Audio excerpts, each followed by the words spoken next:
Hello friends, नमस्कार। आप सभी का बहुत बहुत स्वागत है आपके अपने चैनल टीचिंग क्लासेस विद नीलम में। फ्रेंड्स, आज हम देखते हैं यूजीसी नेट पेपर 1 का पर्यावरण से रिलेटेड एक important topic Kyoto protocol. Kyoto protocol, आइए हम जानते हैं क्योटो प्रोटोकॉल के बारे में थोड़ा सा। तो क्योटो प्रोटोकॉल NFCCC से जुड़ा एक अंतर्राष्ट्रीय समझौता है जो अंतर्राष्ट्रीय रूप से बाध्यकारी उत्सर्जन कटौती लक्ष्यों को पार्टियों हेतु प्रतिबद्ध करता है। यह प्रोटोकॉल जापान के क्योटो में 11 दिसंबर 1997 ईस्वी को अपनाया गया, लेकिन यह 16 फरवरी 2005 से कार्यशील हुआ। इस प्रोटोकॉल के क्रियान्वयन से संबंधित विस्तृत नियम को मराकेश, मोरक्को 2001 के COP7 में अपनाया गया था, अतः इसे मराकेश समझौता भी कहते हैं। इस स्थिति की पहचान करते हुए कि वायुमंडल में वर्तमान हरितगृह गैसों के उच्च स्तर हेतु सभी देश उत्तरदायी हैं, किंतु औद्योगिक देश मुख्य रूप से जिम्मेदार हैं, जो कि उनके 150 वर्षों से अधिक के औद्योगिक क्रियाकलापों का परिणाम है। प्रोटोकॉल ने इस सिद्धांत साझा परंतु विभेदी जिम्मेदारियां के अंतर्गत विकसित देशों पर उत्तरदायित्व की भारी जिम्मेदारी डाली गई। प्रोटोकॉल की प्रथम प्रतिबद्धता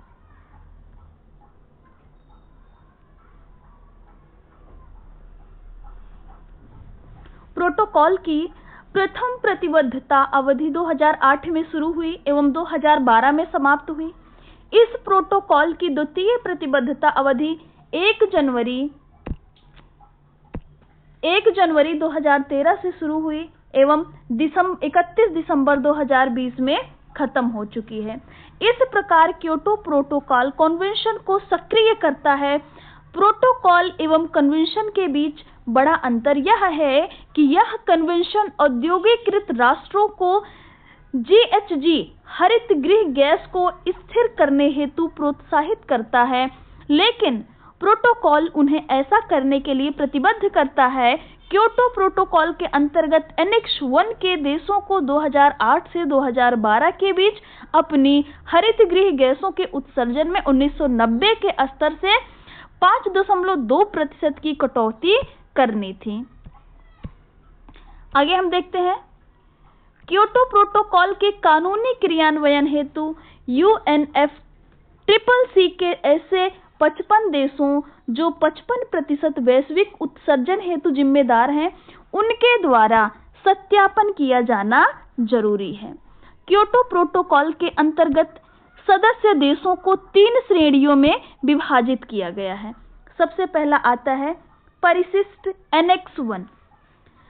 परिशिष्ट एनेक्स 1 के अंतर्गत बताया गया है कि इसके अंतर्गत ऐसे विकसित देश शामिल हैं जो 1992 के समय के सदस्य थे।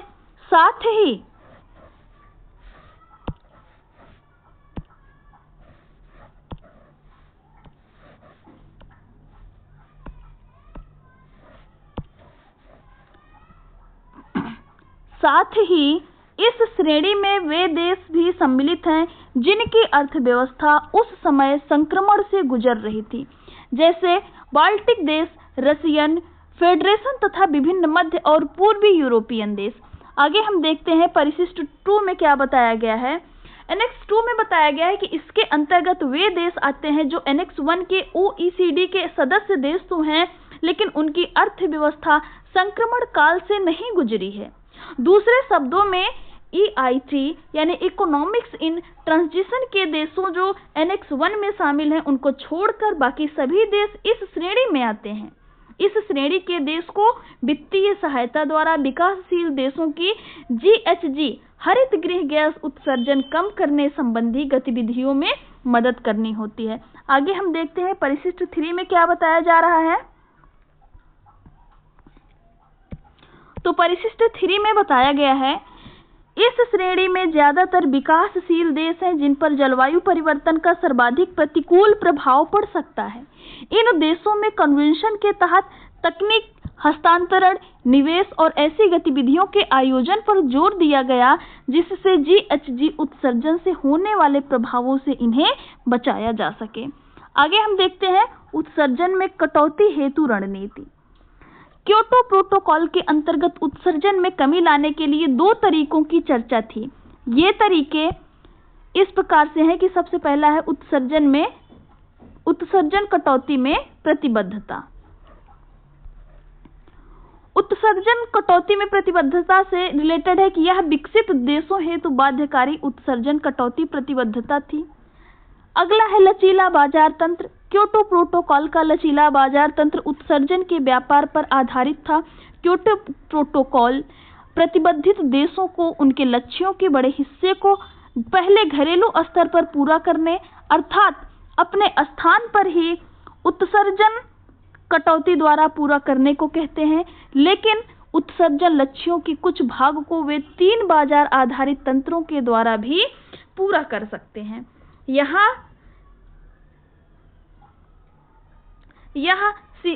GHG को वहां कम करने को प्रोत्साहित करता है जहां यह सबसे ज्यादा मूल्य सक्षम हो। उदाहरण स्वरूप विकासशील देशों में इसका अर्थ यह हुआ कि यह मायने नहीं रखता कि किस स्थान से उत्सर्जन में कटौती हो रही है, बशर्ते वो वैश्विक उत्सर्जन में कमी करता हो। आगे हम देखते हैं लचीले बाजार तंत्र के अंतर्गत 3 तरह के तंत्र सम्मिलित हैं। सबसे पहला है अंतरराष्ट्रीय उत्सर्जन व्यापार, दूसरा नंबर स्वच्छ विकास तंत्र, तीसरा नंबर संयुक्त क्रियान्वयन। आगे है अंतरराष्ट्रीय उत्सर्जन व्यापार। इसके बारे में बताया गया है कि क्योटो प्रोटोकॉल के अंतर्गत लचीले बाजार तंत्र के माध्यम से हरित गृह गैस उत्सर्जन एक नए रूप में उभर कर आया जिसे लचीले बाजार तंत्र के अंतर्गत व्यापार योग्य बना दिया गया।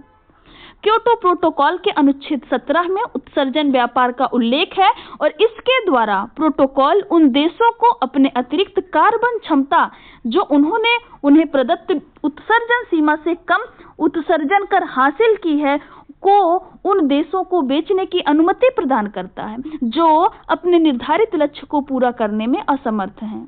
हालांकि कार्बन व्यापार से संबंधित क्योटो यूनिट का आदान प्रदान एनेक्स 1 देशों के बीच हो ही सकता है। इस प्रकार उत्सर्जन कटौती या निष्कासन के रूप में एक नई व्यवस्था का निर्माण हुआ। चूंकि कार्बन डाइऑक्साइड ही मुख्य हरित गृह गैस है, अतः इसे कार्बन के व्यापार के नाम से जाना जाता है। कार्बन अब किसी क्योटो प्रोटोकॉल के अंतर्गत प्रतिबद्ध पार्टी अपने उत्सर्जन को सीमित एवं इसमें कटौती करने के लिए लक्ष्य के निर्धारण हेतु राजी हो गए। ये लक्ष्य 2008 से 2012 की प्रतिबद्धता अवधि में उत्सर्जन स्तर की अनुमति या आवंटित मात्रा के रूप में प्रकट हुई। इस स्वीकृति उत्सर्जन मात्रा को आवंटित मात्रा इकाई के रूप में विभाजित किया गया। आगे हम देखते हैं कार्बन बाजार की अन्य व्यापारिक इकाइयां। अन्य इकाइयां जो इस योजना के अंतर्गत हस्तांतरित की जा सकती हैं, इनमें से प्रत्येक 1 टन कार्बन डाइऑक्साइड के बराबर होती है। वे हैं भूमि उपयोग परिवर्तन एवं वानिकी, land use change and forestry. इसके आधार पर एक उत्सर्जन इकाई रिन्यूअल यूनिट RMU, संयुक्त क्रियान्वयन प्रोजेक्ट द्वारा उत्पादित उत्सर्जन कटौती इकाई, स्वच्छ विकास तंत्र प्रोजेक्ट द्वारा उत्पादित एक सर्टिफाइड उत्सर्जन इकाई। इन इकाइयों के हस्तांतरण एवं अधिग्रहण को क्योटो प्रोटोकॉल के अंतर्गत रजिस्टर्ड तंत्र द्वारा खोजा एवं रिकॉर्ड किया जा सकता है। आगे हम देखते हैं प्रतिबद्धता अवधि रिजर्व।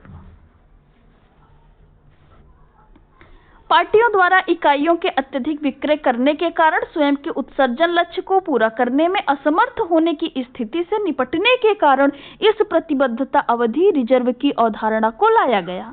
हर पार्टी को ERUS, CERS, AAUS और RAMU आरक्षित उनके राष्ट्रीय रजिस्ट्री में बनाए रखना होगा।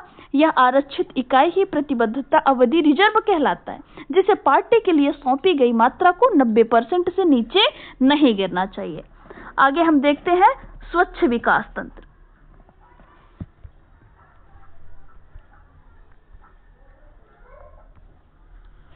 यह क्योटो प्रोटोकॉल के अनुच्छेद 12 में वर्णित है, जिसे मुख्यतः विकसित एवं विकासशील देशों के बीच अपनाया जाता है। इस तंत्र के अंतर्गत क्योटो प्रोटोकॉल के तहत उत्सर्जन कटौती या उत्सर्जन नियंत्रण हेतु प्रतिबद्ध कोई विकसित देश या उनकी कंपनियां अन्य विकासशील देशों में उत्सर्जन कटौती वाले प्रोजेक्ट में निवेश कर कार्बन क्रेडिट प्राप्त कर सकती हैं। ऐसे प्रोजेक्ट एक विक्रय योग्य सर्टिफाइड उत्सर्जन कटौती यूनिट को खरीद सकते हैं, जो बोलचाल की भाषा में कार्बन क्रेडिट कहलाता है। यह 1 टन कार्बन डाइऑक्साइड के बराबर होता है, जिसकी गणना क्योटो लक्ष्य को प्राप्त करने हेतु की जा सकती है। यह अपने प्रकार की प्रथम वैश्विक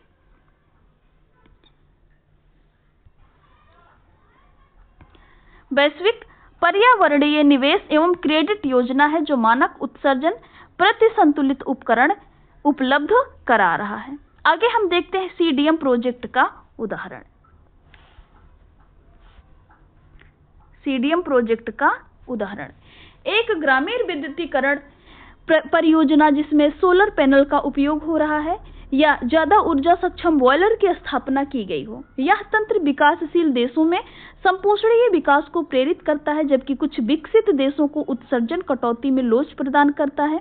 2006 की शुरुआत से इस तंत्र के सक्रिय होने के बाद से लेकर अब तक 1650 से ज्यादा प्रोजेक्ट रजिस्टर्ड हो चुके हैं, जिनके द्वारा CER का उत्पादन हुआ, जो कि क्योटो प्रोटोकॉल के प्रथम प्रतिबद्धता अवधि 2008 से 12 में 2.9 अरब टन से ज्यादा कार्बन डाइऑक्साइड की मात्रा के बराबर था।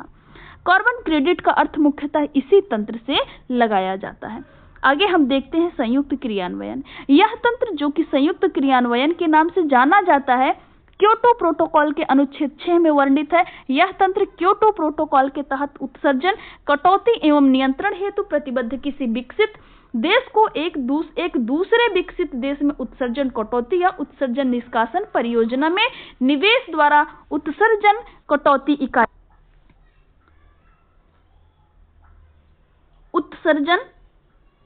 इकाई उपार्जित करने की अनुमति प्रदान करता है। यह 1 टन कार्बन डाइऑक्साइड के बराबर होता है, जो कि क्योटो प्रोटोकॉल की प्राप्ति में गणना योग्य है।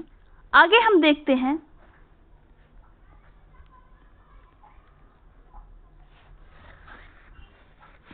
संयुक्त क्रियान्वयन पार्टीज को उनके प्रतिबद्धता के एक भाग को पूरा करने में लचीला एवं मूल्य प्रभावी उपाय उपलब्ध कराता है तथा साथ ही साथ मेजबान देश विदेशी निवेश एवं तकनीकी हस्तांतरण द्वारा लाभान्वित होता है। संयुक्त क्रियान्वयन JI परियोजना ऐसी होनी चाहिए जो स्रोतों से उत्सर्जन कटौती करे या सिंक द्वारा कार्बन अवशोषण में वृद्धि करे। साथ ही परियोजना के मेजबान देश द्वारा अनुमोदन प्राप्त करना आवश्यक है एवं प्रतिभागी को प्रोजेक्ट में शामिल पार्टी द्वारा अधिकृत किया जाना जरूरी है। वर्ष 2000 से शुरू किए गए प्रोजेक्ट अगर उपयुक्त जरूरतों को पूरा करते हैं तो उन्हें JI के रूप में मान्यता मिलेगी, परंतु ERUS सिर्फ 2008 से जारी किए जा सकेंगे। आगे हम देखते हैं आवश्यक पात्रता एलिजिबिलिटी रिक्वायरमेंट्स। तो इस लोच तंत्र में भाग लेने हेतु एनेक्स 1 पार्टीज को निम्न आवश्यक पात्रता को पूरा करना जरूरी है। उनके द्वारा क्योटो प्रोटोकॉल का सत्यापन, उनके लिए तय मात्रा को कार्बन डाइऑक्साइड के 1 टन के बराबर उत्सर्जन मात्रा में गणना करना, उनके क्षेत्र के अंतर्गत हरित गृह गैसों के निष्कासन और उत्सर्जन के आकलन हेतु राष्ट्रीय तंत्र का विकास करना, ERUS, CERS, AAUS और RMUS के निर्माण एवं संचालन के रिकॉर्ड एवं उन पर नजर रखने हेतु एक राष्ट्रीय रजिस्ट्री को बनाना, सचिवालय को उत्सर्जन एवं निष्कासन पर वार्षिक रिपोर्ट देना। क्योटो प्रोटोकॉल अनुपालन तंत्र। क्योटो प्रोटोकॉल का अनुपालन तंत्र प्रोटोकॉल की पर्यावरणीय अखंडता, कार्बन बाजार की विश्वसनीयता के समर्थन एवं पार्टी के लेखांकन की पारदर्शिता को मजबूत करने हेतु तैयार किया गया है। इसका उद्देश्य प्रोटोकॉल के अंतर्गत किए गए प्रतिबद्धताओं के अनुपालन हेतु सुविधा प्रदान करना, उन्हें बढ़ावा देना एवं लागू करना है। यह बहुपक्षीय पर्यावरणीय समझौते हेतु अनुपालन के सबसे व्यापक एवं कठोर तंत्रों में से एक है। यह प्रोटोकॉल के क्रियान्वयन की सफलता हेतु एक मजबूत एवं सक्षम अनुपालन तंत्र का कार्य करता है। आगे हम देखते हैं क्योटो प्रोटोकॉल का अनुपालन न करने पर दंड के प्रावधान। अगर कोई देश मापन एवं रिपोर्टिंग के लिए जरूरी अपेक्षाओं को पूरा नहीं करता है तो संयुक्त क्रियान्वयन द्वारा प्राप्त होने वाले क्रेडिट के लाभ को वह खो देगा। आगे हम देखते हैं अगर एक देश उसके लिए तय उत्सर्जन सीमा से ऊपर जाता है एवं किसी अन्य उपलब्ध तंत्र के द्वारा उन अंतरालों को पूरा करने का प्रयास नहीं करता तो देश को अगली अवधि में उस अंतराल को पूरा करना होगा। साथ ही एक अतिरिक्त 30% उत्सर्जन कटौती को भी प्राप्त करना होगा।